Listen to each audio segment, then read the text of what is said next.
It's Tuesday, the 6th of February 2024, and that means it's the weekly reset in Destiny 2 where the content rotates, the vendors and the challenges reset, and we've got a chance for new content to be added to the game. You can stay tuned for info related to Season of the Wish. We've got featured raid and dungeon content, we've got the Nightfall weapon, we've got Banshee's weekly weapons, and what is in the Eververse store this week.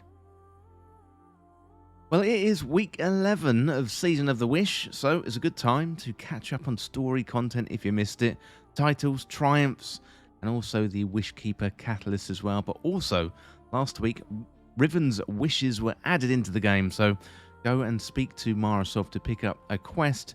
You can turn them in for Last Wish red border weapons, plus also Lightfall exotic armor as well, and that goes for you free-to-play players as well. That is all available to you as part of Riven's wishes. Also, Moments of Triumph 2023 is available and it continues this week, so you can check out the Triumphs tab for your progress, so you can complete Triumphs for in-game rewards and also outside the game rewards too, like this very good looking t-shirt which you can get in real life.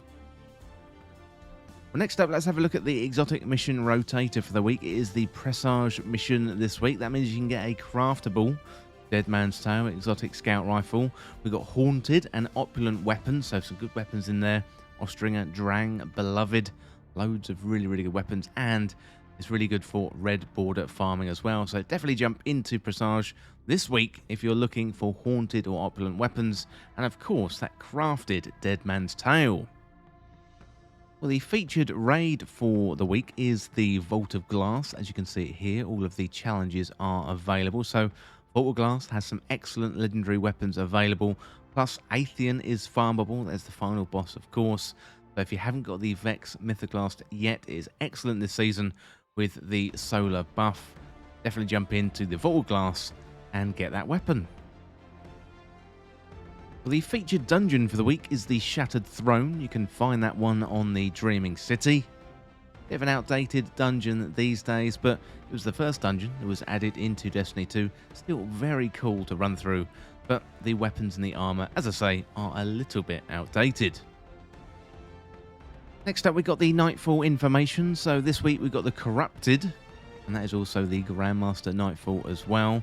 It's double Nightfall rewards this week, so really good time to get that loot. And talking of loot, you can get the Uzume RR4 sniper rifle, and if you do the Grandmaster version, you could get an adept version of that weapon, so definitely worth jumping in to the Nightfalls this week.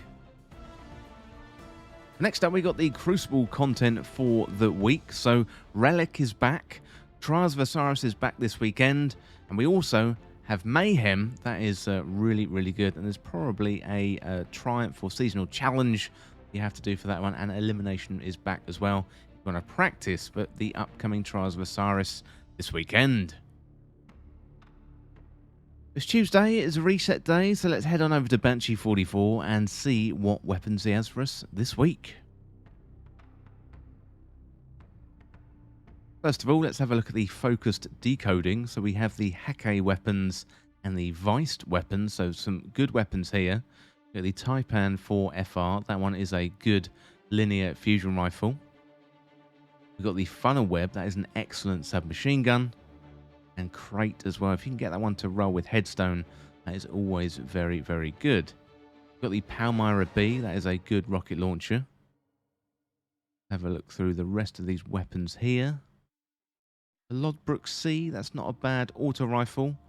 And the Jararaka 3SR, that is a pretty good scout rifle.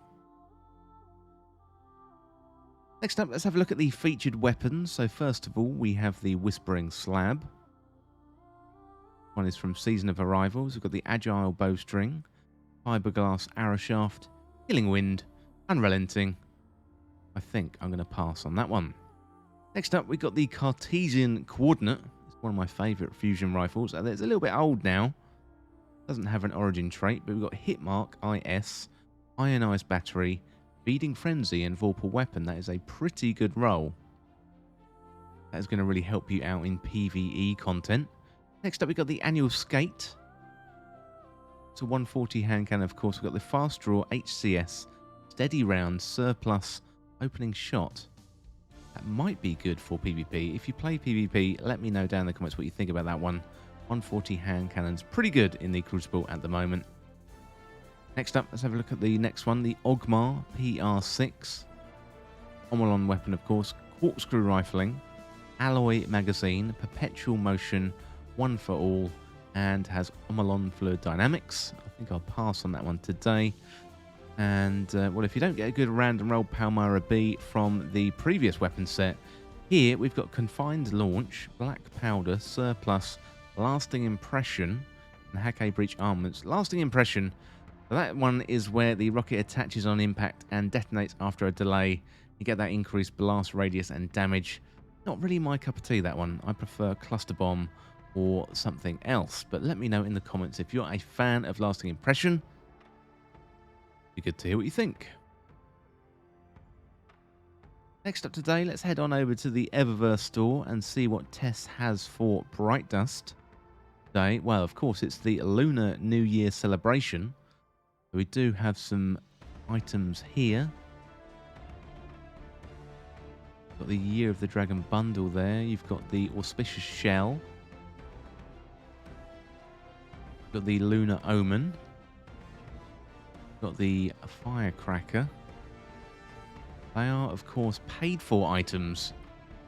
So let's go through the Bright Dust items. First of all, we've got Hazard Pay. That one is a shader. It's pretty good. Quite like that one. Acadian Chill. A bit too shiny for my liking. I prefer the matte finish. My Warlock. We've got Inflorescence.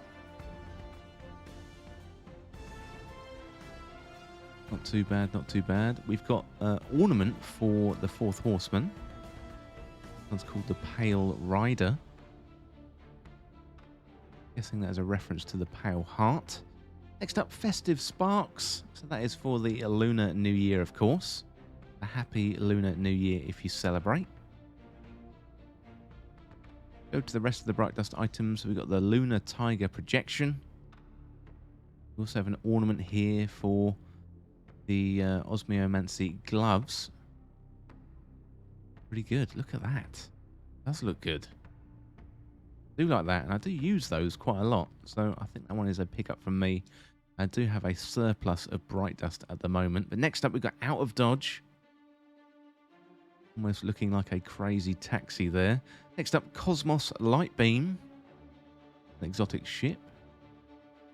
Got Arcade Shell. Look at that. That is very good. We've got a sad face on that side. We've got a happy face on that side. And, well, nothing on the back. We've got Jubilant Decree. And finally, we've got Origami Crane.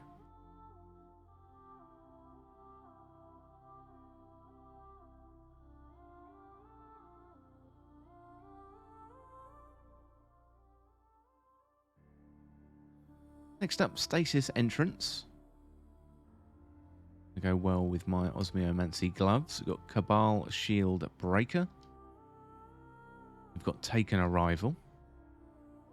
Pretty good there. I like that one. That is very good. We've got Gamekeeper. This is a shader that I don't have. And we've got Empirical Imperative. That is one of my favourites. Look at that. That is very, very cool. I'm going to pick up Gamekeeper. Got Grayscale Undergrowth. Also pretty good. And finally, Chalco's Finery.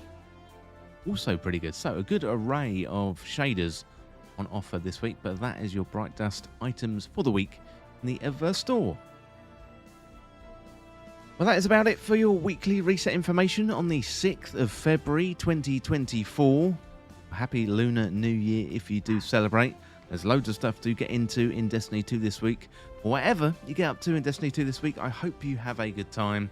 Don't forget you can hit that subscribe button down below for more Destiny 2 content. You can also hit that like button too. Really, really helps out the channel. Thanks again, and I will see you very soon.